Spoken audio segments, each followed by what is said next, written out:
All right, Chris, you want to hit us with your great intro? Yes. In fact, I actually have perhaps a better intro. My initial idea was to kind of talk about how, like, Kmart ads from the 90s are making me upset. But instead, I'd like to talk about Vladimir Demikov.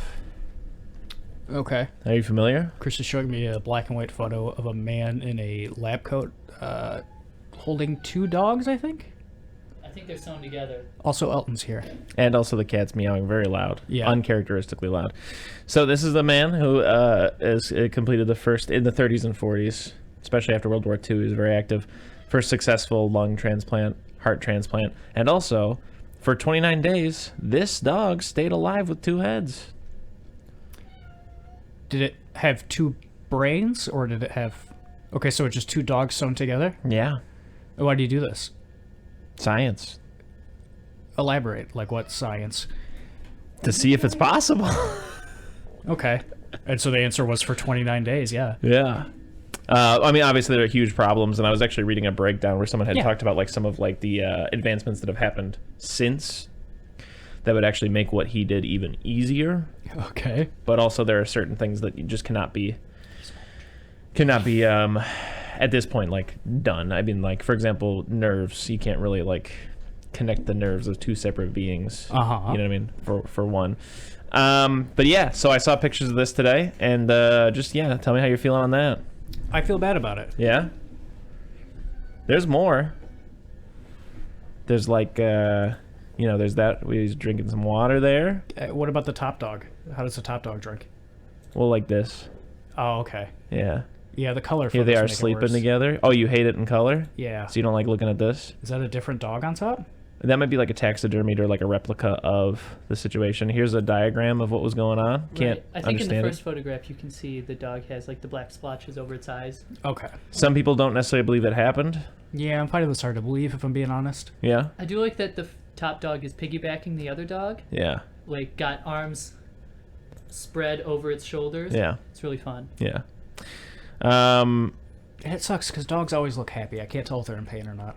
There's no way that's not horrific. Yeah. There's no way it's not. But yeah, like I said, this man, responsible for this cruel act, but also heart and lung transplant.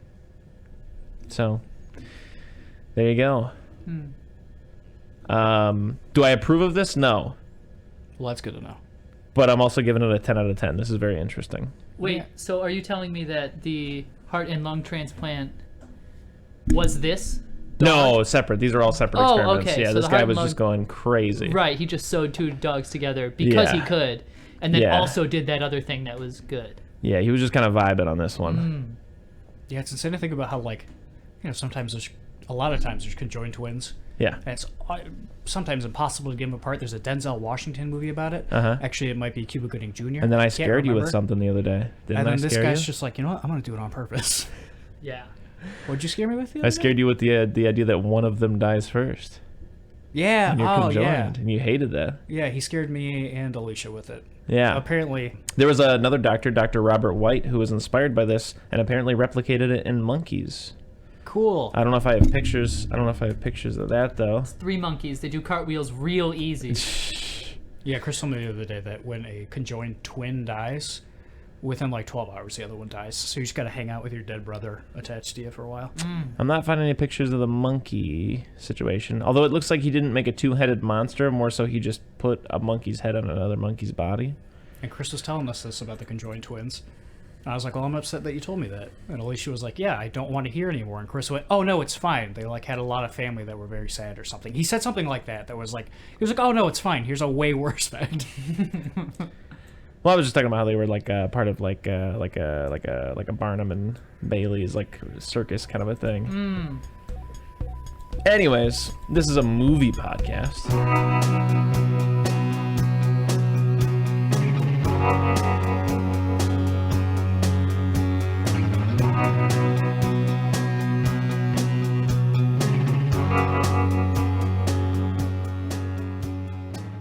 Eating Soup Alone is a podcast hosted by me, Christopher Crumley, and co-hosted by Nicholas Johnson. We try our best to ramble incoherently about a handful of movies at least once a week. We watched Well, Chris and I watched T2 and T2. Yeah. Elton. Oh, I've never seen either of them. I don't know what the fuck he's talking about. Can I cuss here? Yeah. Okay. Elton was just over. We're like, yeah, do the podcast. Yeah. with us. And he was Well, like- Elton didn't want to leave. and we're like, I guess you can do the show with us. Elton, which one do you want us to talk about first? T2. Okay. All right, elaborate. Well, we have our reader mail. Okay. This envelope says T2, and this envelope says T2. Oh, So, Elton, which one are we going to talk about first? Ooh, do the hot dog one. This one? Sure. Okay, here you go, Chris. Oh, we watched. It's Trainspotting 2 and Terminator 2, by the way. Well, I thought They're that- both called T2. I was hoping that the news was gonna elaborate on what two were. On the two T2s. T2 Terminator. 100% protein, 0% trans fats. Terminator 2 is close to a perfect film and absolutely a perfect sequel. James Cameron, that little freak. Took what made the first Terminator great, added some Iron Giant and a few hundred more millions of dollars, and made the Back to the Future of action movies. Heck, I love this movie. Woo! Quote, I know now why you cry. Unquote. Are you kidding me? Woo! Skugunk-gunk-gunk. Skugunk-gunk-gunk. And then it says doo-doo-doo. I can't remember that tune perfectly, so I'm not going to keep doing that. 9 out of 10. Woo. Chris, what's your history with Terminator 2? Just saw it a billion times growing up and stuff, you know? It's, I mean, yeah. That's it, really. I loved the Terminator and Predator growing up. I mean, just big beefcakes really did it for little baby Chris. Oh, yeah. And as you were asking before the podcast started, Elton, probably Terminator 3 was the one that I watched the most. Really? Yeah, Actually, yeah, me too, probably. I probably. think it came out when I was a kid, so. Yeah. As an adult, as I've, said on the podcast already, I think Terminator 1's the one that's like my bread and butter. Mm-hmm. That You makes know? sense. And so, yeah. What the fuck does that mean? No, I'm kidding. What's your history with this thing? I saw it probably before I was cognizant. And then I went to Universal Studios with my dad as a kid, and they had a live Terminator 2 stage show where they played clips on like a big movie screen, and then they'd come out, like actors would come out of the screen and like do a little stage show, and then they'd fall back into the screen and to be part of the movie again. And it blew my little mind. Wow. Didn't know how they did it, but it was crazy. Like it's even hard to explain. Hard to visualize. Yeah, exactly. Like the screen was liquid, like how they do in the Terminator. Kind of, yeah. It was like a full-sized, like it was like a theater, like a play would be on, but they had like a backdrop with a movie screen. Yeah. And every now and then, a motorcycle would drive out of the movie screen, and the actors would be on stage doing Terminator stuff, and then they drive back into the screen, and it was great. And then a couple of years ago, when the newest Terminator came out, Dark Fate, I want to say. Is that really what it was called? Yeah. They put Arnold Schwarzenegger as the Terminator into Mortal Kombat. And I was like, well, I love Mortal Kombat, so I'll buy Terminator. And I was like, I should see a Terminator movie. And then I got really into Terminator and Terminator 2. And I was like, oh, that marketing worked on me real well. Yeah. I'm not going to see the new one. We talked about Terminator before. I like the first one quite a bit. And I love Terminator 2. Yeah. T2. What's your history with it, Elton? I have never seen any Terminator movies Wow. except for the one that I saw with Nick, Terminator 1. Terminator 1, the first one. Yeah. Kind of drunk when we watched it. Though, Yeah. So sorry Watch to it mumble sober. Yeah, I would like to. Yeah. It's my girlfriend's favorite movies. No. Some of them she loves the Terminator movies. Yeah, that first one really goes hard. I'm telling you. That, Jurassic Park, and Scream. Cool. Yeah. Yeah. That's a good top 3. You need to see Jurassic Park. We should have her on the podcast. Yeah. You really should. You need to have her and her friend. They Yeah. both are crazy music, or not movie heads. Yeah, invite them over. Yeah. Yeah. And speaking of, her friend Michaela is going through a Arnold Schwarzenegger time right now. Her and her dad are watching all of his movies Wow. this year because her dad used to be a bodybuilder, and so now, or growing up rather, they've had like Arnold Schwarzenegger pictures on the walls. So just always been a role model for her. Wow. You should have had her on. I don't know. Yeah. I got a fun fact about bodybuilding. Oh yeah. He does it. Yeah, Arnold Schwarzenegger's a bodybuilder, yeah. No, Chris does it. Look at him. Chris can bench press 600 pounds right over his head. Oh yeah. See? Chris took his shirt off. But no, bodybuilding, from what I understand, initially wasn't really like a beefcake thing necessarily, like a sportsy kind of a thing. It was more like an artsy thing. Like it was a weird thing to do with your body. It was like an expression of like Arnold Schwarzenegger was really good friends with Andy Warhol because of that, because it was seen as like a freak kind of artistic thing to do. So they like ran in the same circles. So Andy Warhol and Arnold Schwarzenegger were really. And he good used to smoke mad dope. I don't know if he does now, but I assume so. Yeah. Governor of California. Hell yeah. All right, so anyways, let's talk about this movie. First off, right off the bat, when I was a kid, obviously, like, this is the Terminator. Like, this is the Terminator. Like, his look. Arnold Schwarzenegger's like the black. Oh, absolutely, yeah. I like his outfit in the first one more. Do you like the end of the movie or the beginning of the movie outfit more? In the first one? Yeah, where he's wearing that, like, big winter coat and, like, the Hawaiian shirt. For some reason, I don't remember that. I just remember, like, the green jacket he has on and the gray pants and the black sunglasses. I think you're getting both of them mixed up. He steals like Bill Paxton's clothes at the beginning. Yeah, he steals like it's like a street tough wear. It's like that green jacket or whatever with like it's got spikes on it and some chains or something. Yeah. And then halfway through the movie, he goes home to repair himself and puts on a leather jacket and the iconic Terminator outfit. Yeah. So you like the first one more? Yes. Yeah, I like that. Glad we got to the bottom of that. Yeah. I don't know what the confusion was still, but okay. I would say now that I'm a little bit older, that's the first thing is Arnold leather daddy this time. Oh yeah. Yeah. It's very leather daddy. The leather pants I was fixated on for some reason with the whole runtime. I get that. You know what I mean? I don't know why. Yeah, I think it depends on what day of the week. Yeah. If I like Terminator or Terminator 2 more. Yeah. It's also the sunglasses. Not as cool as the first one. I don't like that like they're more 90s like slimmer sunglasses. Yeah. It's not bad. I'm not saying like this is like, oh, they ruined the Terminator or something like that. Not that. I'm just saying like if I were playing a game and I could pick the outfit. Like Mortal Kombat? Yeah, like Mortal Kombat. Can you? No, his default outfit is him from the new movie. Oh, so he looks old and then one of them has a leather jacket, but you can unlock like older Terminator outfits, but like they're just like random like loot box shit. Yeah. So I don't have any. I'm very upset about it. We've had this conversation 1,000 times on this show about how much we hate video games and loot boxes.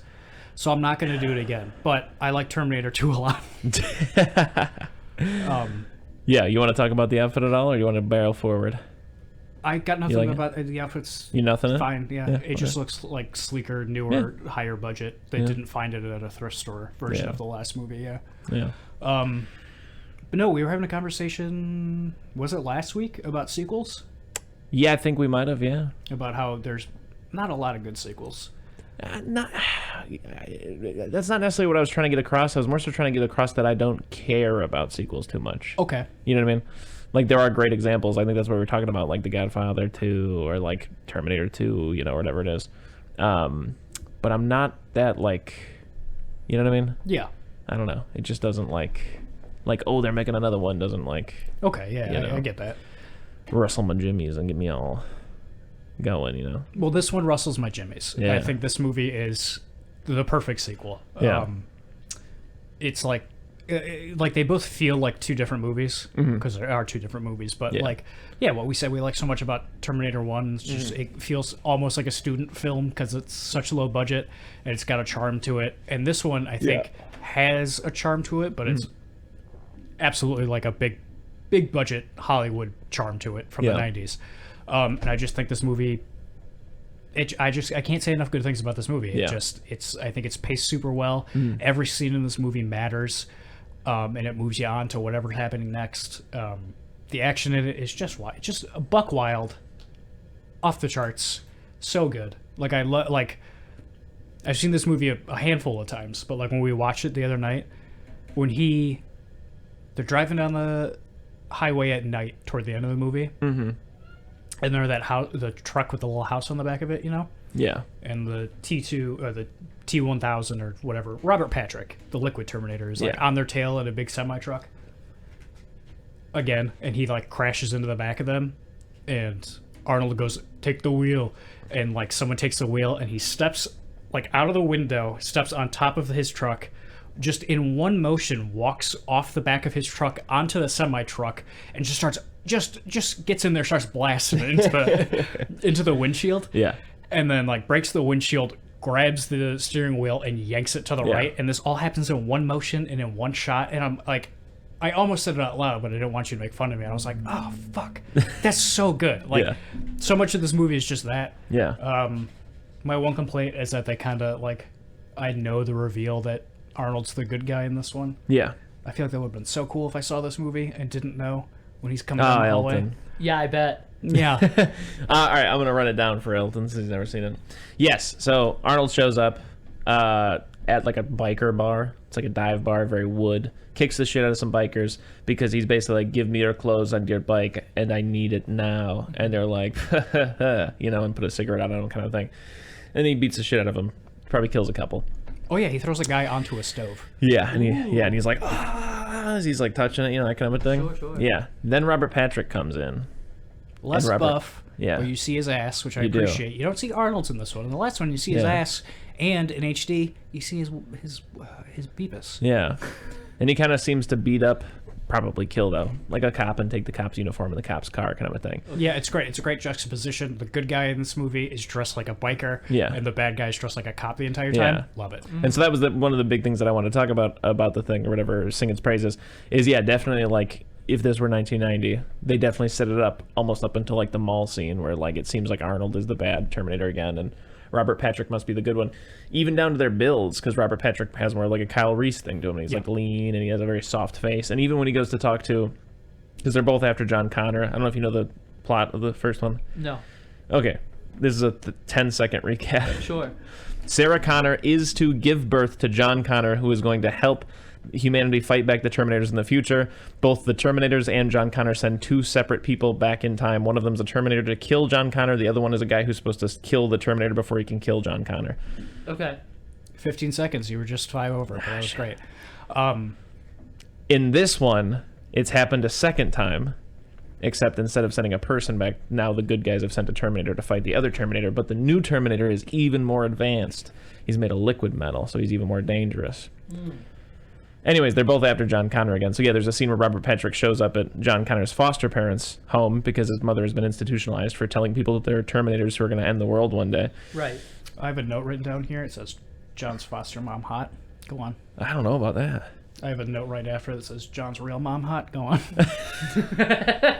I feel bad for this kid. Yeah. Anyways, yeah, like, you know, Robert Patrick, who is the bad liquid Terminator, he shows up and he's like, is John home? You know, he's got like a very soft way of speaking of him. He beats ass in this movie. It's so good. And like John's like a troubled kid. He gets into a lot of trouble. You see him hacking an ATM earlier in the movie. Steal money. He like has like a computer-y device that he hooks up to an ATM and like punches in some codes and it like just spits out a bunch of money. Yeah. I was thinking about that. If you're 10, which John Connor is in this movie, and you get caught by a police officer stealing money out of an ATM like that, what happens to you? Do you go to jail for the rest of your life? Also, John Connor's first line is like his mom, foster mom, being like, you got to clean your room, whatever. Then she goes inside and complains to the stepdad, and the stepdad comes outside and he's like, come on, John, you got to clean your room. Your mom asked you to do whatever. And he goes, she's not my mom, Todd, and then peels off on a dirt bike. He's fixing a dirt bike with this redheaded kid who's his friend. Who's got a mullet. For sure, like, kills cats. Like, that's a vibe you get from this kid, absolutely. And they're listening to Guns N' Roses. Blair and Guns N' Roses down the, like, those, like, water reserves in California, you know? Yeah. Oh, yeah. Yeah. Like Drive. Like Drive. Like Drive. Yeah. Uh-huh. So anyways, yeah, so these two Terminators are looking for John Connor. Oh, sorry. Back to Robert Patrick beating ass. Okay. He just plays everything so well when he goes to the house. Yeah. He asks them about John, and they're like, oh, what did he do this time? He goes, nothing serious. I just need to talk to him. Do you have a photo Ask of him him? a couple questions, Yeah, so do you have a photo of him by chance? They're like, yeah, hold on. They go get a photo, and they give it to him. He goes, can I keep this photo? handsome boy. Do you Yeah. mind if I keep this? Yeah, that's fine. He's like, all right. And great part, they're like, yeah, there was a man in a motorcycle in a leather jacket who came here earlier looking for him. Does he have anything to do with him? Which is great, because you don't see that scene of Arnold showing up. And he's just like, I wouldn't worry too much about him. You folks have a good day. Yeah. And he's just, he's great. Like, he's got that. Is he where dressed as the cop at this point? Oh, yeah, the Yeah. entire I movie. see. Whole I movie. see. Okay. Yeah. The whole movie. I was Like, gonna say just a random man coming Yeah. up to you. Yeah. Give me this photo, please. at different points in this movie, he like transforms into other people, so you know he can wear and look like however he wants, but he always goes back to the cop uniform. He's Right, just right, like, Yeah. this is me now, okay? Right. Yeah. And like I love that he goes from that to the points where he's like the coolest and also funniest thing in this movie is him running after cars. Yeah. Chris gave us a fun fact earlier about how he learned to like breathe through his nose while running. Yeah. He's just like trained rigorously. Just hauling ass, running as fast as a motorcycle. It's so fun. He also has a great cameo in Wayne's World where he pulls over Wayne and Garth. And he's like, you know how fast you're going? And they're like, or no, he goes like, have you seen this boy? And he's holding a picture of John Connor. And they both go, ah, and peel out. Anyways, John Connor is at the mall. Before that, we see his mom institutionalized. Yes. And also we see Dr. Miles Dyson. Inventor of all sorts of manner of air sucking and blowing and machines to do that. Right. Yeah. See, I was thinking Dr. MD is fun. But anyways. I was thinking like the Dyson Airblade that they have in like bathrooms, you know? Yeah. Those things are crazy. They're better than like the world dryer? Do you mean the ones that shoot air straight down into like a V. Into the well? Oh, okay. You don't mean the ones where it's like you put your hands into a glove warmer and it shoots all the air right back in your face? Love it. Yeah, that one fucking sucked. I hate I love that it. so much. I like it. Oh, and it blows air right in your face. You know those hands that you just got nice and clean? Yeah. And wet? Yeah. How about all that dirty water up in your face? But anyway, there's a great transition here where Sarah Connor's talking to her therapist. And she's like, yeah, I know I'm crazy and there's not robots coming after us. And I know that makes sense. And he goes, you still don't believe anyone covered it up? She goes, no. Why would anyone cover it up? And then it hard cuts to Miles Dyson and a team of scientists covering it up. Yeah. And they're like, yeah, They've got like the robot arm in a jar. And Yeah. they got like a chip from the robot's brain. And they're trying to like reverse engineer it. From the first movie, yep. Yeah. They got like a bigger version of the chip sitting on a table. And their whole setup with like the thing where you touch the panels, I feel like a little Bryan Singer must have been a fan of that because it looks very X-Men to me. It does. It looks very X-Men. Anyway, he's at the mall. Yeah, anyways, so both of the Terminators have been tipped off that he's probably at the mall. Robert Patrick finds his little redheaded friend and is like, have you seen this boy? And he's like, I think he just left or something like that. And then he runs immediately to John. He's like, we gotta get out of here. He's the homie. Yeah. He shows the little redhead kid the photo and he goes, no, I've never seen him. It's great. Yeah. Anyways, they're running. The Terminators fight off for the first time, guns ablaze, and Robert Patrick gets shot, and it's like a little silver rose almost. Yeah, like a big silver metal impact. Yeah. It's a great shot though. If you hadn't heard someone spoil it for you earlier, it's a great.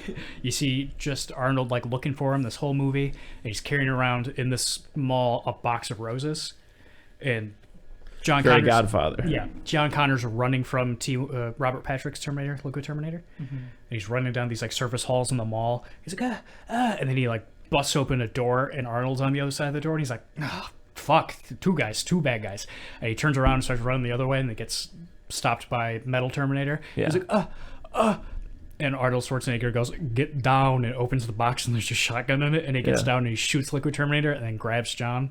Does he say, come with me if you want to live, or is that later? I think it's now. I think it's later. Okay. And so they get the hell out of Dodge. Robert Patrick's running after his bike real fast, like I said earlier. Yeah. And then they get chased into that basin again. Yeah. And there's a long car chase in the basin. Terminator picks John Connor up and puts him on his motorcycle, and Liquid Terminator's in a big motorcycle. Chasing him and stuff like that. It's crazy. Did you watch all of the X-Files? I watched up to season 6, or whenever the second movie is. Okay. Yeah. Did you ever meet John Doggett, the guy who replaces Mulder? No. Oh, it's Robert Patrick. Oh, okay, fine. Yeah. Anyways, long story short, eventually they're safe from Liquid Terminator. They like blow up the semi, and Arnold Schwarzenegger is like, yeah, he's probably dead. He's he gone. stops for a second to make sure, and there's like a tire that rolls out of the fire, and he's like, nah, this guy's cooked. So anyways, long story short, then Terminator and John Connor have like a chat where he's like, holy shit, my mom's not crazy. All the Terminator stuff was real. Oh my God. And they start bonding kind of like Iron Giant style. It's great. So I love this movie. Yeah. There's a lot of talk about like how like for example, at one point, like he starts fucking with some guys. John does. Like at first the Terminator like, okay, here's the situation. His mom, he wants to go get his mom out of like the insane asylum, and the Terminator's like, that is not integral to the plot of this movie. And John's like, no, we gotta do it. And he's like, sorry, it does not compute, kind of a thing. He's like, well, fuck you, kind of a thing. He starts going, and then the Terminator grabs him because he's not gonna let him, because he can't let John Connor be in like trouble or like stuff like that. He's just gotta keep him safe from the other Terminator. And so John starts yelling like, "Oh my God, stranger danger! This guy's trying to kidnap me!" And so a couple of buff babies come over, and they're like, "Is this dude giving you some trouble?" But at this point, they've already reconciled their differences, and like John has realized that the Terminator is programmed to do whatever John says. So he's like, "Okay, well then go save my mom." So anyways, the guys come over at that point, and they're like, "Is this good dickweed giving you some trouble?" And he's like, "Nah, get out of here," kind of a thing. He's like, "Whatever, little fucking twerp or something, whatever." So he starts fucking with the guys, and he tells like the Terminator to beat him up, kind of a thing. And then the Terminator pulls a gun and almost shoots one of them. He's like, "What are you doing? You can't just go around killing." He's like, "I don't understand what you're talking about." It's very like Iron Giant, you know. That's fun. So he orders the Terminator that he can no longer kill, which leads to some very funny scenes. Like for example, when they first get to the asylum that they're gonna break Sarah out of, there's a guard. And he's like, "Hey, I can't let you guys in." And the Terminator just pulls out a gun and shoots both of his kneecaps or whatever. And John Connor's like, "What the fuck? I said no killing," kind of a thing. And Terminator's like, "He will live." Oh, that rules. Yeah. I love that.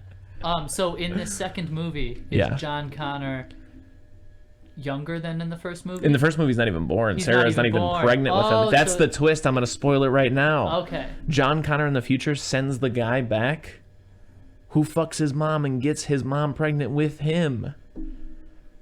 That rules. Yeah, so that's the big thing about like the Terminator series is the timeline seems to suggest that things are fated and always meant to be and cannot change. Okay. So all of those things exist because they're going to happen, kind of a thing. Right. So there's multiple points in like the film series where they like. So at the end of this movie, they like, for example, the reason that like the rise of the Terminators happens is there's this like company called Skynet, and they create the Cyberdyne systems, and they create the Terminators, and yada yada yada, whatever.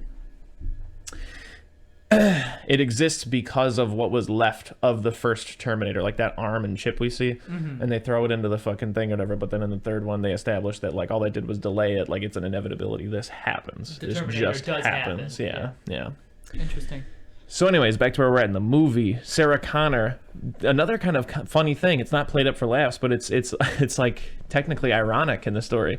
As they're breaking in, she's in the middle of pretty successfully breaking out. Also, Sarah Connor in this whole movie, coolest person I've ever seen. Elton smokes a million cigarettes. Smokes a million cigarettes, and the fucking arms on this lady, just out of control. Yeah. Go Gaga for some good arms. Yeah. Ooh. She like when you first see her, she's in like, you know, a crazy person hospital outfit, just in all white or whatever. And then when they like they get somewhere where she can get some clothes, and she wears like a black tank top and like black cargo pants and these like combat boots and these circle sunglasses. Oh, she looks so cool. Ooh. So anyways, she like beats the shit out of some orderlies, steals some keys and stuff like that. There's the An guy. orderly licks her. Oh yeah, there's an orderly that licks her while she's like unconscious. It's creepy. Who plays Sarah Connor, by the way? Linda Hamilton. Linda Hamilton. I don't know if you'd know her from anything else, but anyways, she's known from Terminator. Yeah, that's fair. She the guy who won't grant her release, that he was alluding to the scene earlier about the whole thing where there was like a guy who was like, "I think you just." On this lady. Jesus Christ. Right? Anyways, there's a point where she holds like the main doctor hostage by taking out some like, what is that, like pipe cleaner in like a syringe and sticking it in his neck and like threatening to squeeze it in if like people don't open doors for him and stuff. She gets a bottle that just has the word gross. poison on it. But anyways, like I said, while she's doing this and almost is successfully breaking herself out, Arnold shows up and she starts having like a PTSD like freak out because she's like, "Oh my God, this is the Terminator from the first one." Little does she know he's a good guy now. And then Liquid Terminator shows up. All the while, the main doctor, who since the first movie has been telling her she's crazy and has been trying to make $1 million off of how crazy she is seeing all of this happen. Never gets addressed, but I do like that. I like that, like, just right in front of him. It's like, here's all of it. Yeah. You fucking dunce. Also fun, in the first Terminator, when Kyle Reese comes back to save her, They pork, but before that, when they first meet, she's scared because people are shooting, and he goes and he reaches out his hand to her, and he goes, "Come with me if you want to live." She grabs his hand and they run. It's great. It's very iconic. And in this one, when the Terminator and John Connor show up, and she's scared and she's running away, second bad Terminator shows up, Arnold shoots him, and then looks at her and goes, "Come with me if you want to live." And it's like, oh, it's like the first movie. Yeah. Whoa. Then they peel out. There's a little bit of a chase, I think. Yeah, like where he's like smashed. The Liquid Terminator grabs onto the car and he's like smashing out the back windows. Also, since he's liquid, he can like turn his hands into like hooks and like blades and all that. He can also turn into other people. We also glazed over my favorite scene. Yeah. So way back when the dudes are like, "Hey, is this guy giving you trouble?" and the Terminator almost kills him. Right. Just before that. Oh yeah. John Connor goes, "I know they're my foster parents and they fucking blow ass and they're so whack, but I really want to make sure those punk bitches don't miss me, because he's really cool. He's very hip. He's got a very hip haircut. And so he calls, and like the dog's barking in the background, and he like tells the Terminator, he's like, that's weird, the dog never barks. And like the foster mom's being really, really nice on the phone, and he's like, something's weird, like Brandy is never this nice or whatever. And the Terminator's like, the liquid Terminator can look like anybody and sound like anybody. And then he like takes the phone, and he's like, what is the dog's name? And he's like, the dog's name is Max. And he's like, the Terminator starts speaking, and he sounds just like John Connor. He's like, wow, Buddy's really barking a lot. Is he all right? And then the lady on the phone is like, yeah, Buddy's just having a bad night or something like that. And then the Terminator knows that it's actually him. I love it. That kicks ass. The Terminator just puts the phone down for a second and goes, your foster parents are dead. Yeah. Puts the phone back to his ear. And then he like hangs up on him, and like the scene like pans out, and there's this great scene where she's like sitting there talking on the phone, and as it pans out, you can see that he's got a giant steak knife arm, and he's stabbed the foster dad like mid drinking out of the carton of milk into the fridge, and he's just standing there with like blood coming down as she's got like the steak knife arm all the way across the kitchen. Wow. It's a great shot. Yeah, this movie sounds like it fucking rules. You've sold me 10 times over. And then later, when they're in the insane asylum, you see one guard walking around, he's buying a coffee, and it's like a weird tense scene, and you're like, oh, is evil Terminator gonna come up behind him? Because I don't see him yet. And it turns out he was the floor. And so the floor turns into metal and then reabsorbs into him, because he was Which is hiding weird. as a floor. Wow. Yeah, I'm not opposed to it, but there is also a point earlier where they establish that he can only turn into things that are equal in size to him, and he also can't turn into like inorganic matter necessarily, like a gun. Anything with a mechanism, not necessarily Sure. inorganic, but just like anything machine-like. He's not a transformer, is what I'm trying to say. Right. He says he can't do weapons or bombs or anything like that because they have chemicals and moving parts. Which is weird because everybody's chemicals. I was going to say, Chris, I don't know about you. I'm I'm pretty chemical. I got chemicals and moving parts inside me. Yeah. Right. But all of that aside, they then go to some abandoned gas station and hang out for a little while and patch each other up and stuff. Great shot where Arnold is standing out the window keeping watch at night, and then it just transitions into day and he's still standing in the same spot. It's cool. Yeah. And they go out to the desert for a little while, and they meet like a friend. Yeah, because she was like training with like some gangs and stuff a long time ago to be ready for Terminators. And so they go and see those guys in the desert. And there's a lot of great Iron Giant stuff where like John Connor's palling around with the Terminator and teaching him like up high, down low, too slow kind of stuff. Teaches them thumbs Love up. that. Teaches them like thumbs up, and teaches them like no problemo or like chillax and stuff. Is like trying to teach them slang, because like he'll say stuff where he's like, you know, what the deal or whatever, and they'll be like, what do you mean, what is a deal? And he's like, nah, it's like what people say or whatever. Obviously I'm butchering all of this, but that's because I'm trying to very quickly give you a lot of information. Hasta la vista, baby. Yeah, he's like, you don't just say affirmative, you say things like no problemo, that kind of a thing. Right? Someone's giving you issues, be like, hey, back off, dickwad. And he goes, back off, dickwad. He goes, great, we'll work on it. Yeah. Anyways, and then also there's a point where the Terminator is like, why do you cry? And he's like, well, it's because like when you feel pain or whatever. He's like, so it's attached to physical pain? And he's like, no, it's like when you're not really any pain, like nothing's actually wrong, but like it hurts, it still hurts. And he's like, that comes back. Remember that. Okay.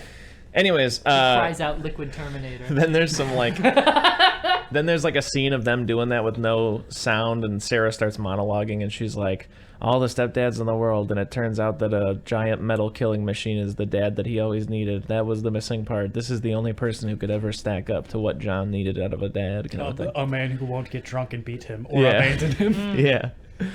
Anyways, then she goes rogue and tries to kill Mr. Dyson. Yes. The guy who's running Cyberdyne right now, who are on the verge of cracking what the fuck this arm and chip means. And she decides to just assassinate him. Which is fine. Yeah, which is fine, I understand, but also there's another point where I'm like, Doug, the company still has that stuff just because he's gone. Like, there's also 100 of the world's smartest people in this lab that are going to crack it eventually. If not him, then anybody, you know what I mean? But whatever. She suddenly has a change of heart after lighting his house up with 50,000 rounds of ammunition of all kinds of guns. There's also his wife and son are home, and he also shoots him in the arm, and she's like about to like point blank kill him, and she's like, and she like starts crying and stuff. But then Terminator and John show up and talk some sense into him, and then I think Dyson must be like, what the fuck is going on? And John's like, Terminator, show him. And then he like goes to the son, and he's like, hey Danny, show me your room, I bet it's really cool, because like he's being smart and like getting him out of the room, because what the Terminator does next is take a knife and go and then he rips his whole forearm and hand off. And then whoever, maybe John, Sarah, whatever, they're like, yeah, Terminators are coming. I am one. We have to go stop what Cyberdyne is doing, kind of a thing. So they have this elaborate plan to like go in there and like Fight Club style blow the whole thing up. And also there's all these elaborate like security measures they have to get through to get to the arm and chip. Yes, and Miles Dyson corrects what Chris says. What Chris said earlier. He's like, "Oh, if you kill me, there's 100. There's 100 people there who have this information, so they could absolutely finish it. So you gotta go there and blow it up." Also, Robert Patrick hasn't been in the movie for the last 40 minutes. Oh yeah, at one point he shows up again, and I go, "Oh right," which is fine, because also he's just out there looking. And that's scary too. Learning. At some point, learning even worse. Well, that's the other thing. Yeah, John has a conversation with Good Terminator, about like, do you get smarter by watching people? He's like, yes, every day I get smarter from watching people. Anyways, I thought you meant looking, as in at one point after the hospital, a motorcycle cop rides up to him. Yeah. He goes, "Man, what happened here?" And he goes, say, "Nice bike." Yeah, that's and a takes nice his bike and his motorcycle helmet, so he's a motorcycle cop for the rest of the movie. It's great. But anyways, they show up. I love this actor who plays Dyson. Oh yeah, he's great. He does a great job. I mean, my entire childhood, that never left my... We'll get to it in a second, but when he's like... yeah. That's like something that's always been burned into my head cinematically. This guy is great at acting like he's about to die. Yeah. Here and when she shoots him, he's in his house with his kids. But also when he's trying to be nonchalant, so like initially they all roll up as a squad. Terminator, John Connor, Sarah Connor, and Dyson. And there's like a security guard at the desk. And Dyson's like, hey, I've got some friends from out of town that kind of want to go up and get a look at everything. And the security guard's like, oh man, Dyson, I understand, but you know the rules. I can't let that happen, kind of a thing. And then I think they immediately someone pulls a gun on him. Yeah. And they take this 80-year-old security guard. Yeah. And tie him to a urinal. Yeah, in the bathroom. Oh man. Yeah, it sucks. Then he's they go like, upstairs. He's like this under the urinal, and he's like face down on the floor. Right. Under a urinal. Something Fucked they up. didn't plan on. They didn't plan on there being a second security guard. Ooh. So later on, a second security guard comes on over and he's like, hey, Danny, where the fuck are you, man? You can't just be walking away from your post. And he goes in the bathroom because he assumes he's taking a huge dump, and then he sees him tied up, and he's like, oh shit, it's a level 7. Right. And he calls in every cop. Which is, I only say because there's a very funny line where, like, John is like, this is a little bit later, he's like, oh, the cops are here, kind of a thing. And Sarah's like, how many? And he's like, I think all of them. So they're up there, they're fucking shit up. They can't, they're burning stuff. They can't get into, like, they need 2 keys To turn open, simultaneously. Yeah, to open the thing where the arm and chip are. And they need to, like, unlock one out of a cabinet. Yeah. Dyson's card isn't working because they set off the alarm, so none of that shit works. And John Connor goes, it's fine. Remember I hacked that ATM earlier? I'll pull that same thing out of my backpack. And does that. Yeah. Gets the key. They're fucking around or something. I don't know what's happening here. It's burning shit. T-1000 Liquid Terminator. There's like some gas. Liquid Terminator shows up at Dyson's house, sees it's all burnt, goes... because they burned everything up because he's got files there too, or whatever. Sure. Yeah. He decides to go to the office. Something sets off some gas, so Terminator goes in there by himself, grabs some gas masks, brings it to them, and they're fucking around, and they're like, yeah, cool, we somehow have giant barrels full of explosive stuff that they just set up everywhere. Very Fight Clubby. Yeah. And while this is happening, I believe the cops show up. Yeah. And Terminator scares him off. He's not allowed to kill, so he just blows up cars and shoots around them and stuff to spook them all. By the way, since they went to the desert, from then until now, the Terminator has 100 guns on him because he got those in the desert. Because there's a point where John's like, my mom always did over-prepare or something, and he like opens up like this like metal thing underneath the sand, and there's just a billion guns. So the cops are there. Arnold Schwarzenegger goes to the window, breaks open the window, and has a Gatling gun and just starts shooting at cop cars. It's great. Yeah, that rules. Yeah, long story short, helicopters show up, SWAT teams show up. It's very Grand Theft Auto 4. And, they get the chip, they get the arm, they spook off all the cops, except Liquid Terminator does show up, like, last minute as, like, there's this whole elaborate thing where they, like, back up this big old cop, like, truck kind of a thing, and they speed off in it, and then, like, Liquid Terminator has a helicopter, and the helicopter's before chasing. we get here. Okay. Still in the office. Oh, I forgot. Yeah, the thing I was just talking about, the Dyson thing. Yes. Yeah. The cops show up on the floor that they're on. Dyson's got the detonator. They're hiding behind cover, and he gives Sarah like a nod, like, "Get out of here. I'll blow this up." Because he's been just lit up with bullets. Yeah. He's going down for sure. No, Dyson has. And it's like this system where like he's holding something heavy, and like when it falls, that's when the thing goes off. Dead man switch. Yeah. And so he's just kind of sitting there or whatever, and he's like, or whatever, like breathing like that, like he's just sweating, he's just going like, and like the SWAT team's coming in kind of a thing, and they're like, he's got a bomb kind of a thing. He's like, fellas, I don't know how much longer I can hold this. So they all start running and stuff, and then like, it just keeps cutting between like the Terminator and Sarah and all them like getting away, and the SWAT team running away, and then back to like Dyson as he's going like, and then eventually like he's just like, and he like drops it, and the whole thing goes kablooey. Right. Yeah. Meanwhile, Liquid Terminator shows up on his cool new motorcycle. Yeah. Looks at what's going on, drives a motorcycle in the building, and starts driving it up the stairs. It's great. I love it. And then they get out of the elevator. They're on the ground floor, and there's a bunch of cops out there. And the Terminator's like, "Don't worry, I got it." He starts walking toward them, and they're like, "Don't fucking freeze, man. Fucking freeze. You gotta stop. We're gonna shoot you." "Okay, guys, shoot him." And they're shooting at him, and he's just walking toward him, and he's like, pieces of his skin are falling off and stuff like that. And he just gets right up next to him, all of them, and just starts again shooting everybody in their knees. Yeah, he And shoots then a lot of knees. in He's this got a movie. grenade launcher. Sorry, is this Good Terminator. Arnold? Good- Okay. Yeah, good good Arnold. Terminator. Yeah. And he's got a grenade launcher, and he starts shooting like smoke grenades at them. Makes a great sound every time he shoots. It's like, boom, Yeah. It's great. He shoots one guy in the back, and he falls, goes, "Oh, it hurts a lot," or something like that. And then he's outside doing it again to all the cops outside, and they all have gas masks on, and he's just lighting these guys up. And he gets to the last guy and goes, "Hold this," and hands him the grenade launcher, and the guy's holding it, and he just takes his mask off. And the guy passes out. Anyway, Liquid Terminator rides the motorcycle out of a window on like the top floor or whatever where he thought they were, and lands on the helicopter, and then gets in the helicopter and steals it. They get in a truck. Well, and there's a they guy run- inside of it, and he just looks at the guy inside of it, and he says, "Get out!" And the guy jumps out of the helicopter. Yeah, why wouldn't you? Yeah. I would. And so, Yeah, if a guy just rode him. Right. Yeah. Given the whole situation. Yeah. Now. Yeah. and so After I saw the building explode and a helicopter or a motorcycle just flew at me and a man jumped inside, I think, Uh-huh. yeah. So our good team is running away in the SWAT van, and he's following them in a helicopter. Fun fact about this scene: they're driving, and he's in the helicopter, and he's like ground level with the helicopter like right behind them. It's great. It looks great. They go under a bridge. He follows them under the bridge with a helicopter, and there's a shot from like a car, obviously, of the helicopter going under the bridge. And when they shot that, all of the cameramen working on this movie were like, "Hey, James Cameron. Go fuck yourself. None of us are doing this. It's insanely dangerous." And James Cameron went, "I'll do it myself then."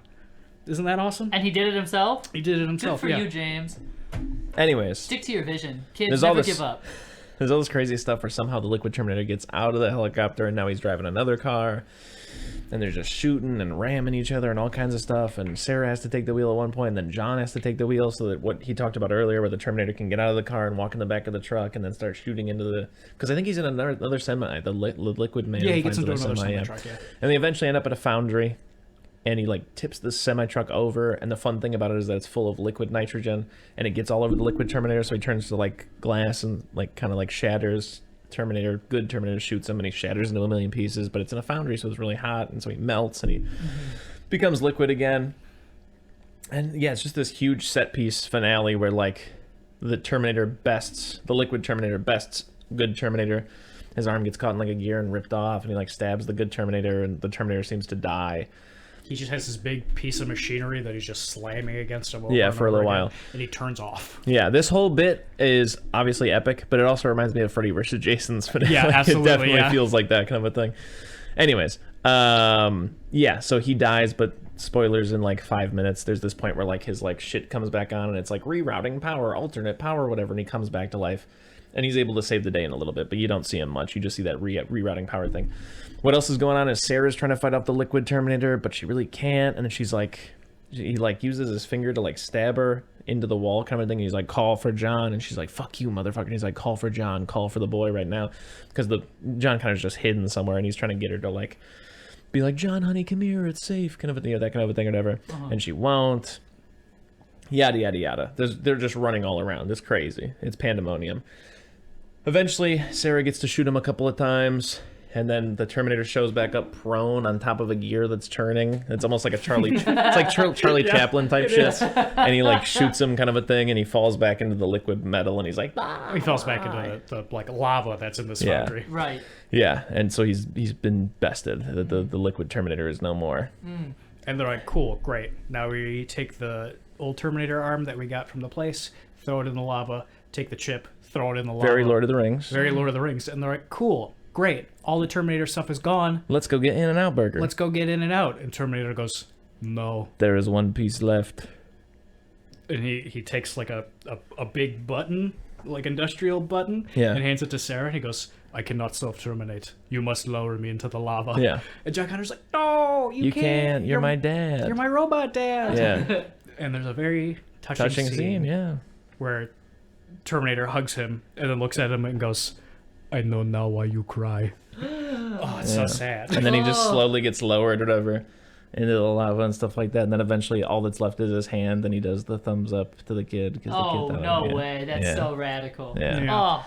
And then it wraps up with just some bullshit about them being in Mexico again, maybe, or something? Or No, it's just like a highway again. Okay, whatever. Anyways, that's Terminator 2, Judgment Day. Yeah. So I have one question. Sure. Why you is probably have a million. I don't know if we did a good job. No, that was pretty good. You answered most of them. Why is Arnold good this time? Wasn't he bad last time? Because he's like a mass-produced robot, I think. I think they all kind of look like him. Because the robots... Oh, okay, so it's a separate yeah, robot. it's not the same robot, see. yeah. The Terminators are just big metal robots. Yeah. Yeah. And in order to send them back in time, you can't send... You couldn't just send a gun back in time. Yeah, you can't send inorganic material back in time. Yeah. So what they do with the Terminators is cover them in skin. Yeah, like somehow they have an actual organic external and the internal. Yes. Yeah. Right. And that allows them to be transported Hey, back. we're 3D printing meat Yeah. nowadays. Yeah. So, And like, so the good guys from the future got their hands on an Arnold Schwarzenegger Reprogrammed Terminator, it. Reprogrammed him and sent him back in time to save John Connor. Okay, Yeah. I see. Yeah. Cool. Otherwise, you're good, Entirely though? Separate. I get it. Yeah. Yeah. No, Yeah. it sounds All right. kick-ass, and I want to watch it. What would you grade the synopses? Oh, it's. I want to watch it right now. What would give it a letter grade? Give it a letter grade. A minus. Great. Okay. Yeah. What do you think? I think this movie's a A+. Yeah? Yeah. I was going to give it probably like a B+, A-. Cool. Yeah. Glad we can all agree on it. Yeah. Glad you still don't have a shirt on. That's fun. Yeah, it is pretty fun, and you don't have shoes on either. It keeps hitting me in waves. Like I'm Right. like, Yeah. like you're talking. I'm like, oh, his nipples. Are And then? Eyes are red as hell. Is everything all right? Have you been doing meth, Chris? What is happening? No, we drove to Columbus Friday to play a show. Uh-huh. And then didn't know anybody in Columbus, so the band we were touring with are actually from Cincinnati. So we drove after the show at like midnight. We drove 2 hours to Cincinnati to stay there. God. Then we woke up, and we had a show in Chicago, so we drove to Chicago, played the show, drove to where we were staying, stayed there, woke up, and then drove home today. So like that was just my last like 3 days, and it's just been like 15 hours in a car over 2 days or whatever, 3 Well, days. So I was not listening to you while you were talking, Yeah. as I often do, and I opened up Instagram. This guy I follow who does art just posted a Terminator 2 Wow, piece. Terminator 2. Synchronicity. Hmm. Isn't it? If that's not Synecdoche, New York, I don't know what is. Ooh, that's a pretty good one. It's a good movie, yeah. I do like Synecdoche. It's a very good movie. Yeah. 100%. You guys want to talk about that? I haven't seen it. Yeah. All right, let's go. I'm gonna go piss. You guys run down the plot of Synecdoche, New York. Okay. So that's roughly Synecdoche, New York. Anyways, we also watched Trainspotting 2. T2 Trainspotting. Yeah. We sure did. Chris, I got to tell you. Yeah. Since last week when we watched Trainspotting, I haven't been able to stop thinking about Trainspotting. I love this movie so much. Yeah. Yeah, like I think it's like when we eventually redo our top 100 movies. Yeah. Which is coming up soon. We're coming up on a year here. Oh, is that what we want to do? Is a year? That's what I want to do, yeah. Okay. I think that was the plan. Yeah. You should start paying attention to me more. Anyway, I think it's like in my top 10 favorite movies. I love Trainspotting so much. Elton, you gotta watch Trainspotting. I've seen the first half of it. I do like Trainspotting 1 a lot. I like the second half even better. No, I figure. I think I was hungover. How appropriate that is. I did not watch the second half. Yeah.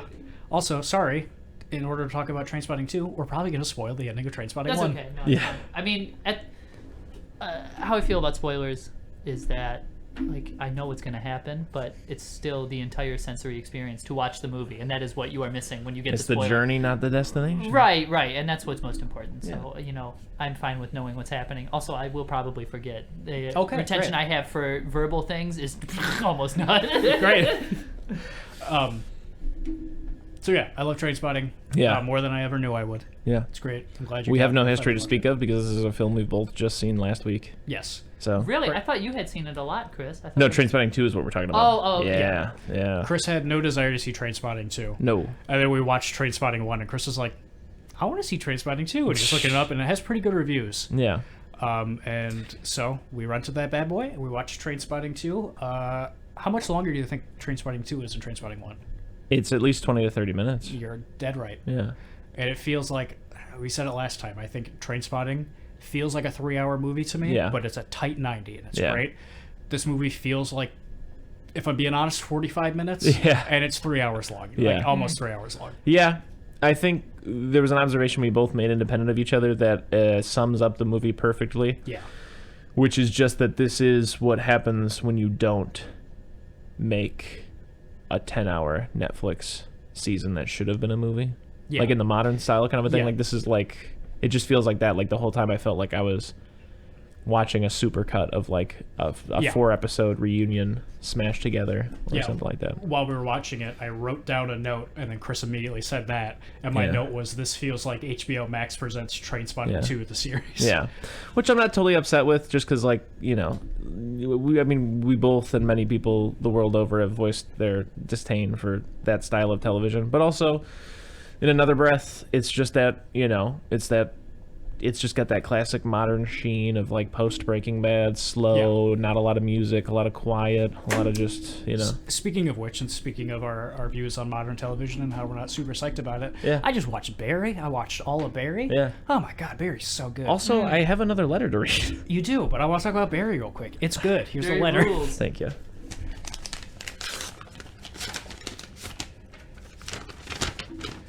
Trainspotting 2. Trainspotting 2.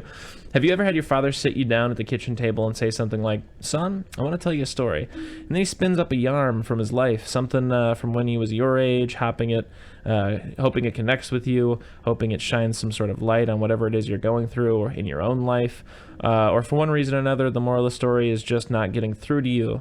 You think to yourself, well, I know he means well, but this story just isn't having the desired effect, like How I Met Your Mother.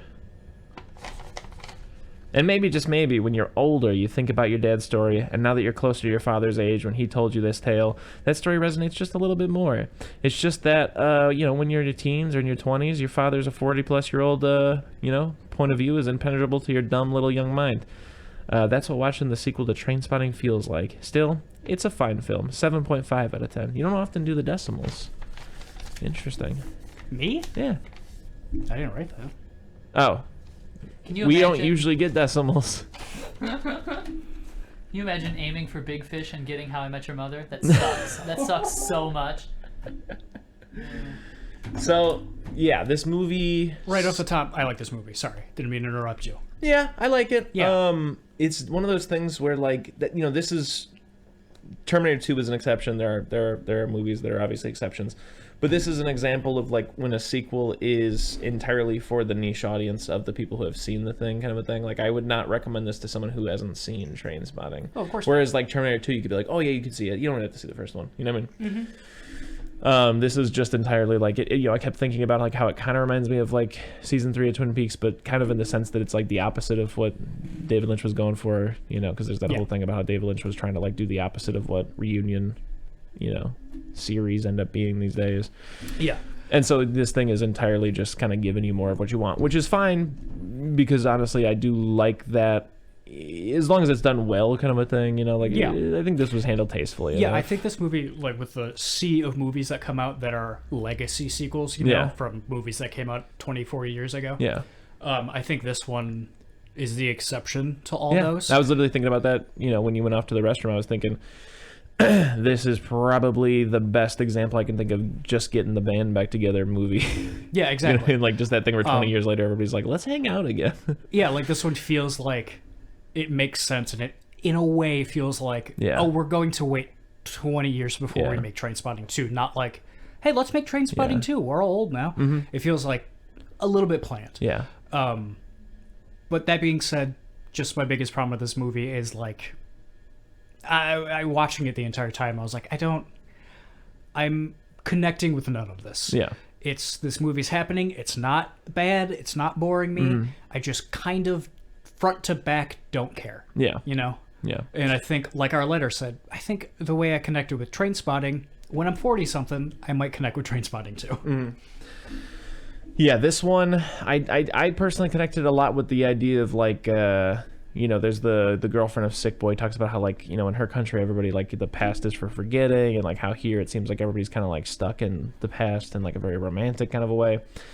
And I can definitely relate to the idea of like looking back and kind of wanting to like recapture something that's gone in a sense, whether it be like a relationship you had with somebody or like a, whatever it is. But yeah, as a whole, the movie is definitely them doing Trainspotting again, except aesthetically it's updated for 2018 or whatever. I think this movie looks great. Yeah, it looks great. And tone-wise, I think it's very different. Yeah, I think this is much more like serious and dark.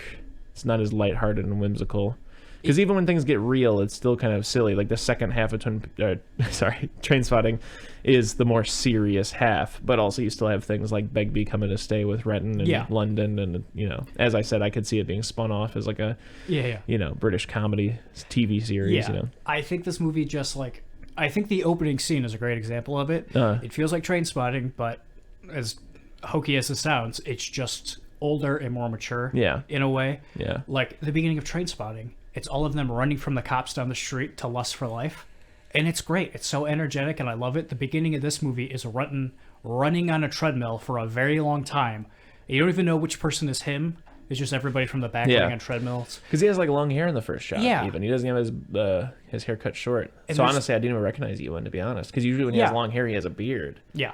So I actually genuinely couldn't recognize him in the opening shot. And there's just this techno song. That's one of my biggest problems with this movie. The music might as well not even be there. Like, I noticed none of it. Yeah. I do like, there's that techno song that they play at the end of Trainspotting 1. Yeah. They used that throughout this movie, but like a slower, like melodic version of it. Mm-hmm. That's really nice. Like whenever any of them are like reminiscing or you get old footage. Yeah. But yeah, it's him running on that treadmill, and then he has a heart attack and falls down. Yeah. And then it cuts to... I don't know. Long story short, you kind of just get like a little montage of an update of where everybody's at. Like you get, which is like I said, like because it does genuinely remind me of Twin Peaks season 3, because you do get those things in season 3 where like just for like 2 minutes you'll get like an update of where like Bobby's at. Yeah.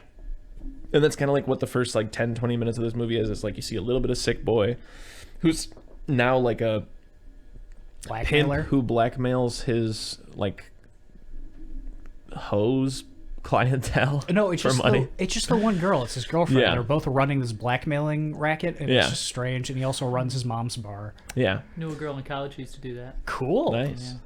Yeah. And then you meet Spud, who I think is probably has my favorite now story, which is just it's the most grounded and real, which is that he's just never really been able to shake the addiction. He has a relationship and a son, but it's very rocky, and he doesn't really get to see the son often because of the addiction and stuff. And he's basically at a point where, like, he's going to NA sometimes, and he has a job sometimes, and he gets fired sometimes, and he lands a good job, and he ends up blowing it because of daylight saving time, and how he didn't really know what that was because he spent so long as a junkie, yada, yada, yada. Yeah, that's a little jump the sharky, but it's got, like, a little bit of, like, charm to it or whatever. Yeah. And he's basically at the point where he wants to kill himself, and he writes a very, like, this was a very emotional scene for me where he's like, I'm sorry, I just can't be the man that you or, my little kid, like, needs kind of a thing, and I'm nothing but a burden. I make each of you guys' lives harder and stuff, and for that, I mean, I just, it's a very emotional scene. You also see Begbie. In jail, who's in jail. For 20 years. Yep, he's been in jail for the events of the end of Trainspotting. And he's very mad that he's not been released. There was like some sort of review that he was up for to see if he could get released like 5 years early or something like that. He's basically got 5 years to go. He's violent still, very violent.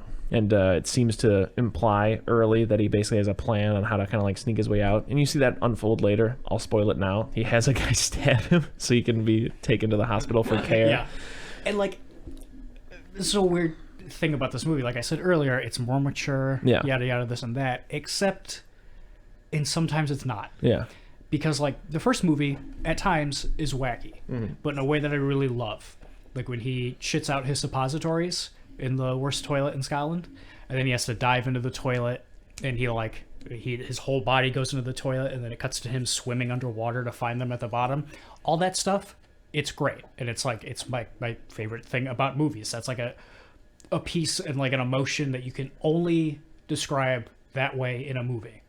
And so when the movie is like hyper and like a little wacky in that sense, It's great, and I love it. But in this one, things are wacky, like him escaping the hospital by dressing up like a doctor and just kind of walking out. Yeah. Or like when you get to the part where Sick Boy is like, I'm gonna take down Renton now that he's back and he wants to be my friend. I'm just gonna lead him on.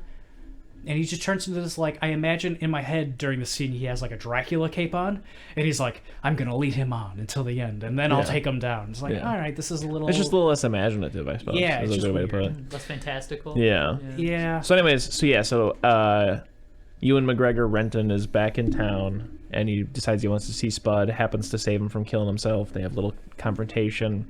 How do you feel? I wrote down, I don't know if I like this or not. I think I do.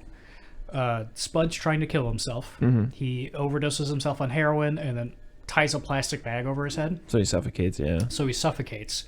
And while he's doing that, it cuts to shots of him sitting on a chair at the edge of the top of his apartment building. Mm-hmm. And as he's like getting worse and worse, he like kicks himself over the edge in that scene. And so he's choking, and then it shows him falling, and then he's choking and it shows him falling.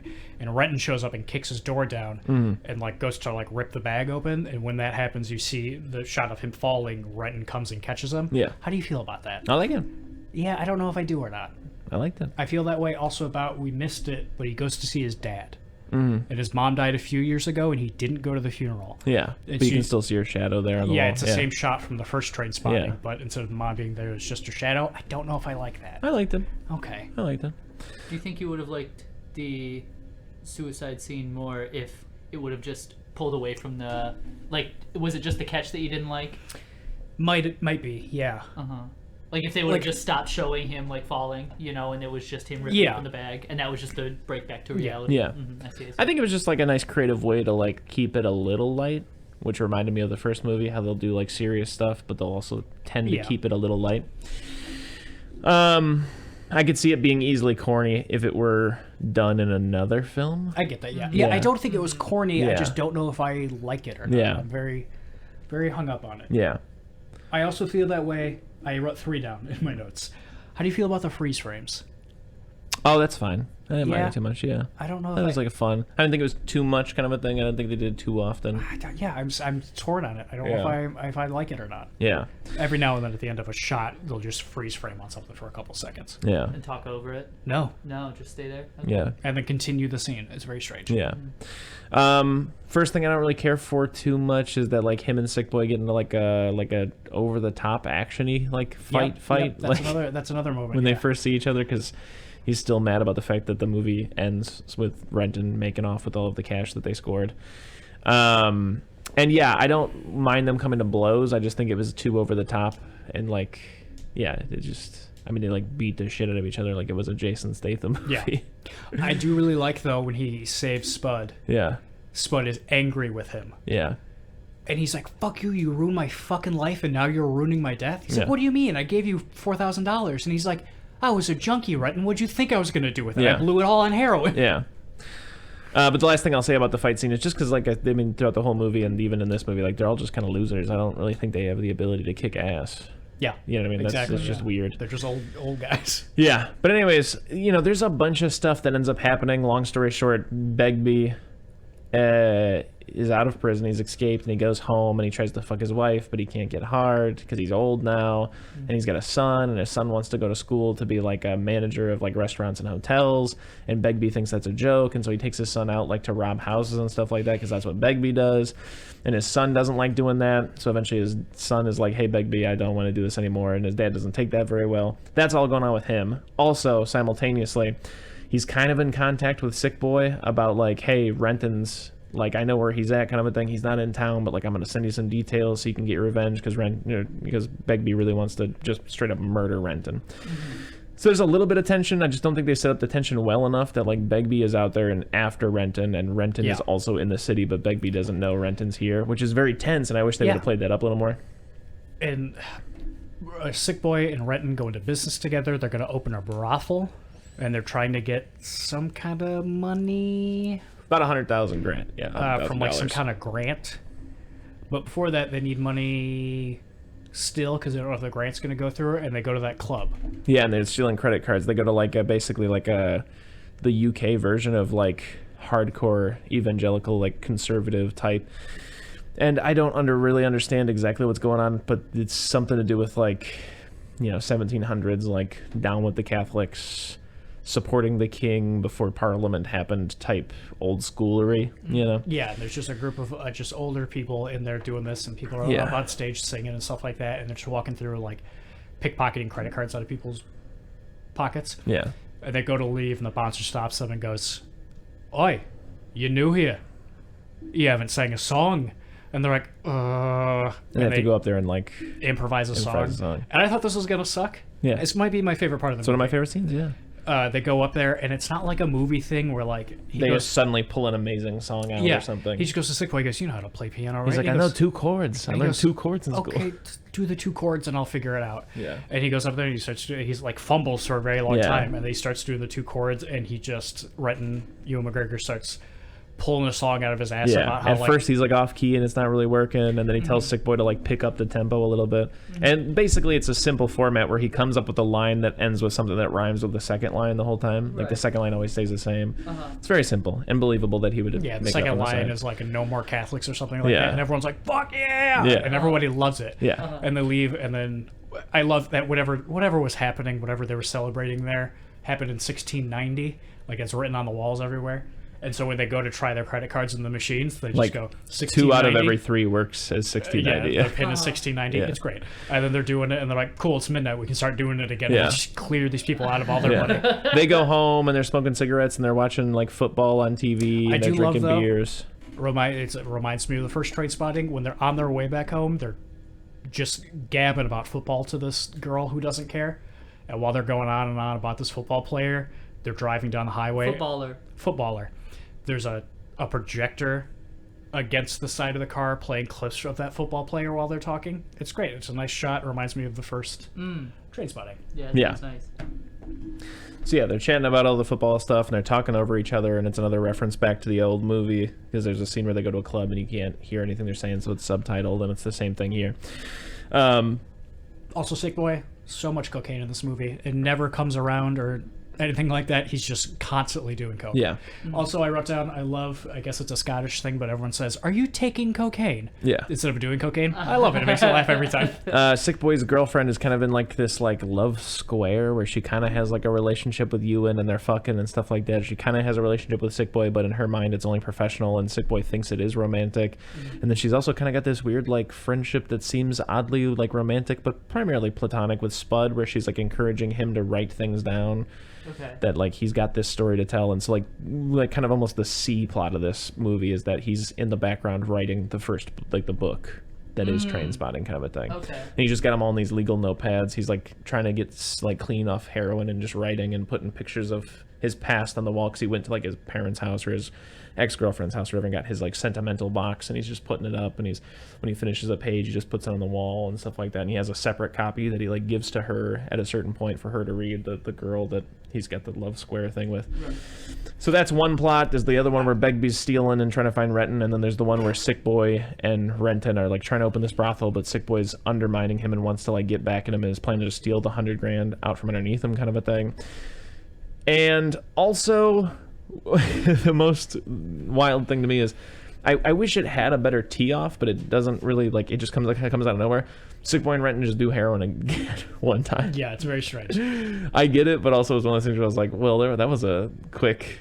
Yeah. You know what I mean? It's also a very sad shot, though, where they're doing it, and it's another projector scene. I forgot what's playing, but it's upside down. Yeah.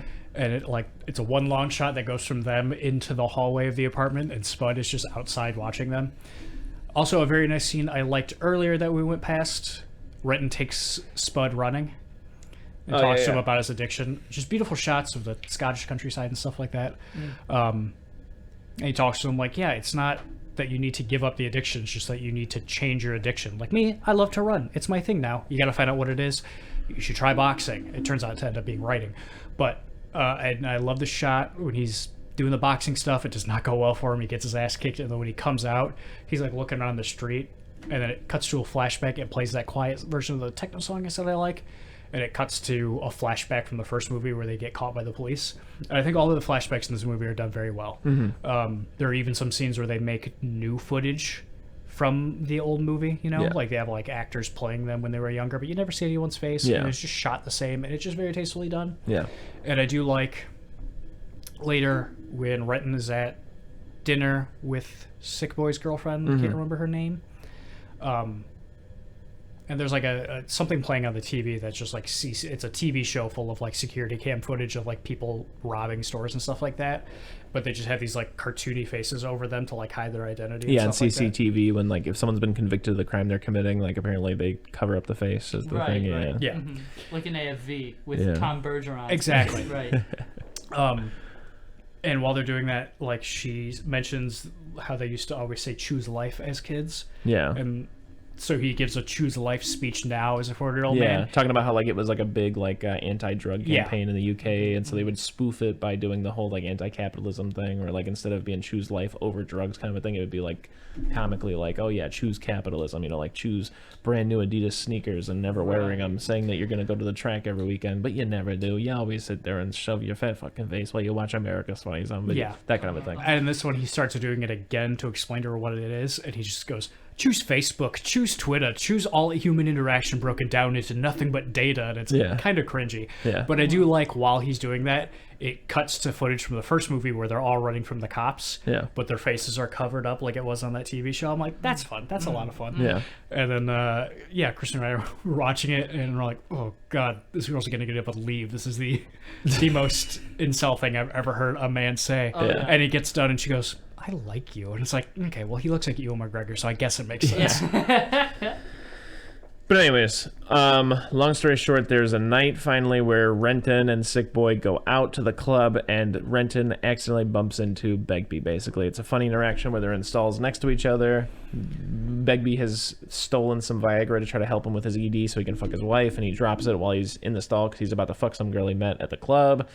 And Renton's like, oh boy, big night tonight, kind of a thing. And then they both like simultaneously kind of recognize each other's like voices, and you kind of get like a split shot where like Renton's trying to like peek up and Begbie's already like 1 foot on the toilet thing, about to like go over there and stab him, kind of a thing. And they get in this long chase that they end up in like a parking garage, and Renton's on top of a car and he gets his arms slashed, and they're running and all kinds of stuff. It's wild. Almost before they get into the parking garage, when they're just running around the streets, it reminds me of In Bruges.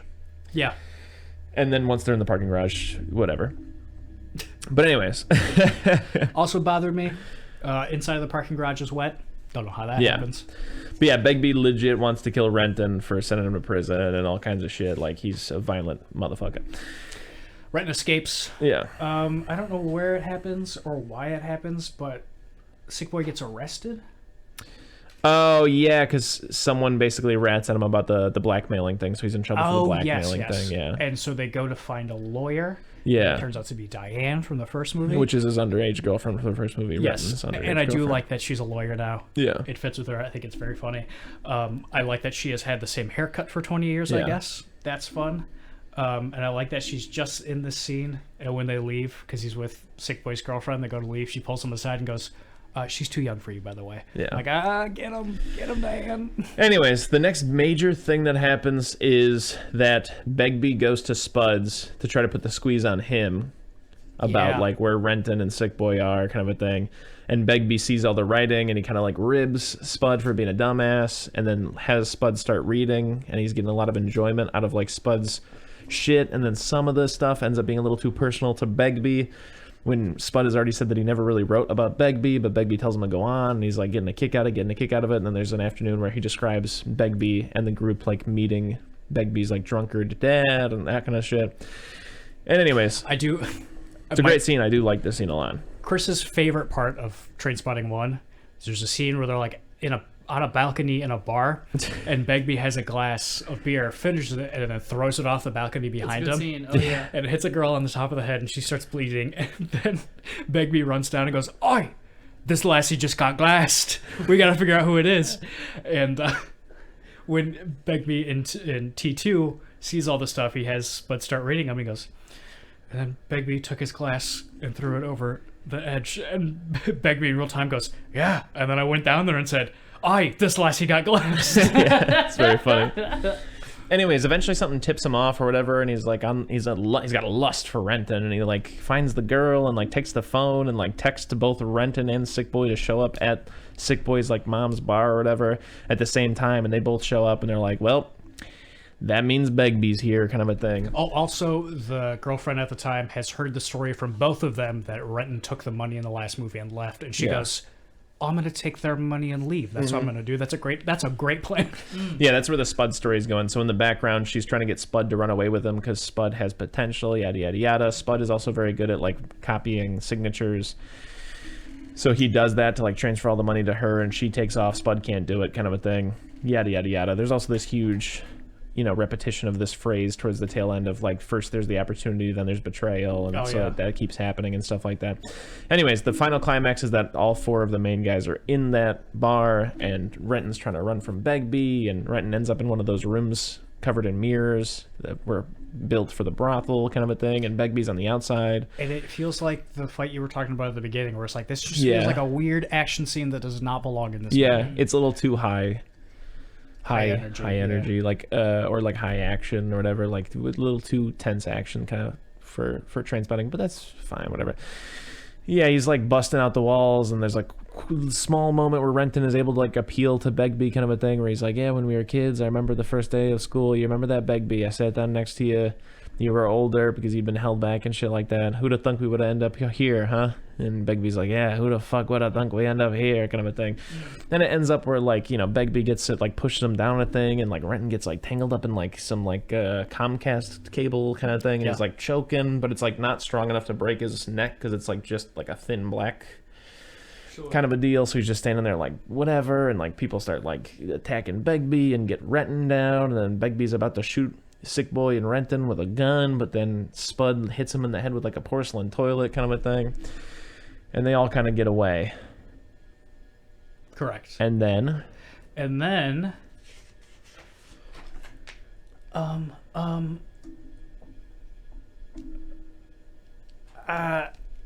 return to their lives. They realize that she's gone. You see her going home, meeting up with her family in her home country, which I don't remember what is. Renton, you see him go back to his dad's house. Yeah. They hug. Yeah. Spud shows his wife the book that he's working on. And she's like, I think I got a name for it. And luckily she doesn't say Trainspotting. Yeah. But it was said earlier. Yeah. Someone says Trainspotting earlier. It's Begbie's dad. It's the scene where they meet Begbie's dad, because they're like in an abandoned train station getting drunk and high and shit like that, and they bump into his homeless drunkard dad, and he's like, what are y'all doing in here? Trainspotting or something? What happens to Sick Boy? I don't know. I don't remember either. I don't remember. For me to find out. Yeah. And then you get Renton going back into his childhood room where he was in the last movie when he was trying to get off heroin. Yeah. And he puts Lust for Life on. Puts a Lust for Life from the first movie on. Yeah. Does a little like slump back like he does at the beginning of the first movie, and they cut to that shot real quick and then back to him, and he just starts dancing to Lust for Life. Yeah. And the camera zooms out, and like how the room gets all distorted in the first movie, it just starts going forever and ever and ever, and it feels like a train is passing, or like you're watching a train going while Lust for Life plays. Also gives me Fight Club vibes. And that's Trainspotting too. Yeah. So yeah, overall, like I said, I think a lot of it was handled well. I think some of it was handled just kind of like okay. Yeah, that's and ultimately, like, I like some of the character dynamics and like how they progress some stuff and whatnot, but at the end of the day, it's just like not necessarily like like you gotta see this kind of a thing. Not that every movie has to be. It's just one of those things where, like, if you've seen Trainspotting, maybe check it out.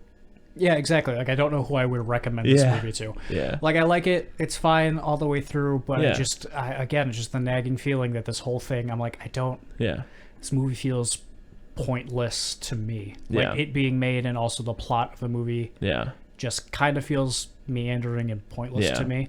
But I still think it's a fine movie. And then the shot at the end of him dancing to Lust for Life, I'm like, oh boy, I love that. But like, I think the big problem with this movie is, even though all the flashbacks and stuff are tasteful and really well done, every time I would do that, I would be like, man, I really wish I was watching Trainspotting right now.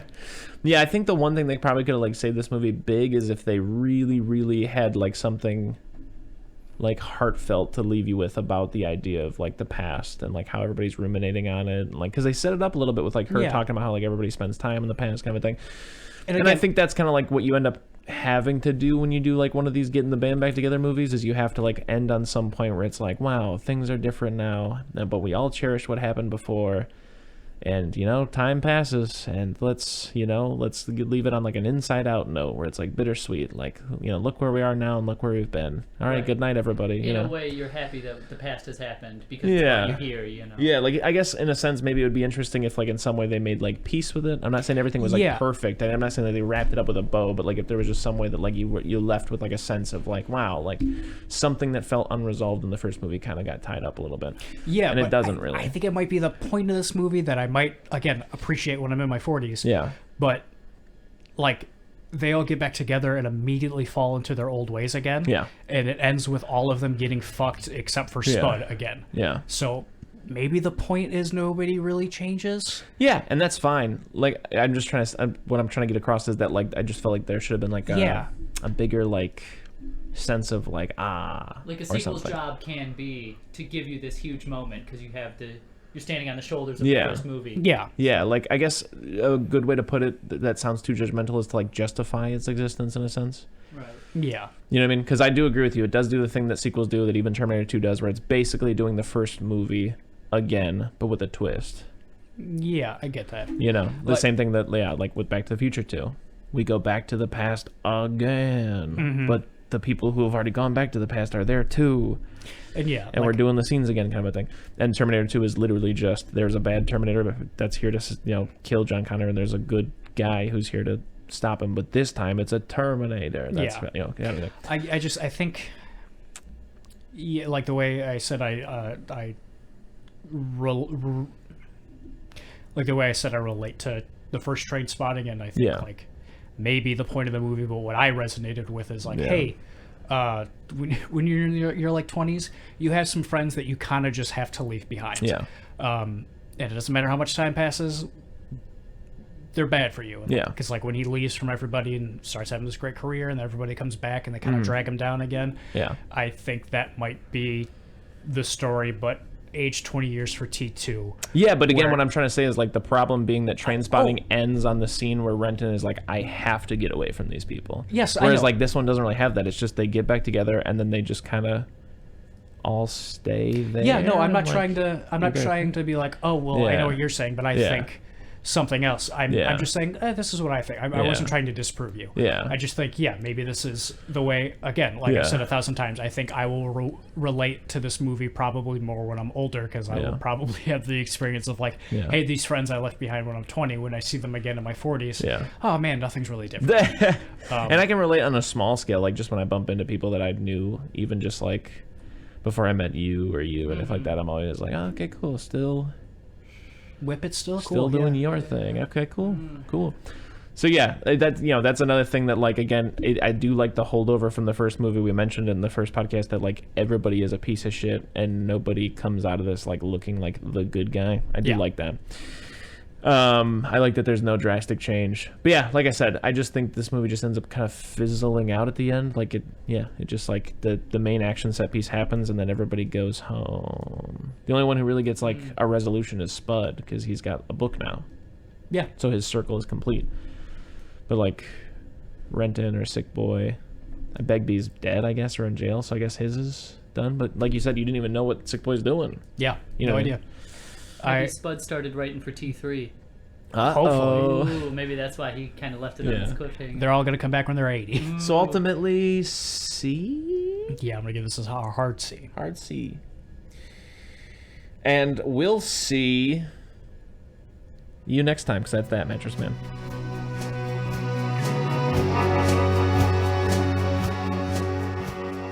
If you need more soup, follow us on Instagram, Facebook, and Twitter, or go to our website, eatingsoupalone.com.